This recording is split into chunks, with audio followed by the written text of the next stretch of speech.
நேர்மையாளர் சகாயம் அவர்களோடு கைகோர்க்கும் தவேக தலைவர் விஜய். தமிழக அரசியலில் பரபரப்பு திருப்பம்.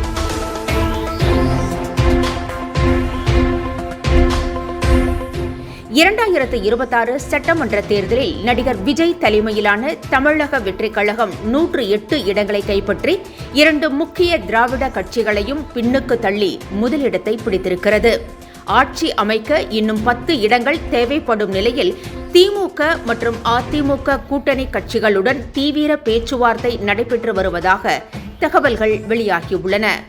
இந்நிலையில் தமிழக வெற்றிக் கழக தலைவர் விஜய் பெரம்பூர் மற்றும் திருச்சி கிழக்கு ஆகிய 2 தொகுதிகளில் வெற்றி பெற்றுள்ளார்.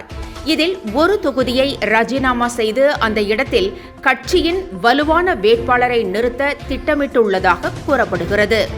அதன்படி முன்னாள் IAS அதிகாரி மற்றும் நேர்மையாளராக அறியப்படும் சகாயம் அவர்களை போட்டியிட வைக்க விஜய் முடிவு செய்திருப்பதாக நம்பத்தகுந்த வட்டாரங்கள் தெரிவித்துள்ளதாகவும் தகவல்கள் வெளியாகியுள்ளன.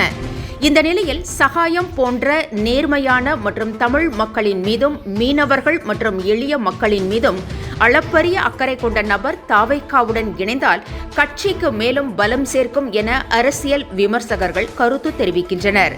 தமிழக அரசியலில் அடுத்த கட்டம் என்ன?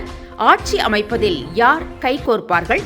மேலும் தகவல்களுக்கு தொடர்ந்து இணைந்திருங்கள் தேசத்தின் நம்பிக்கை சேனலோடு.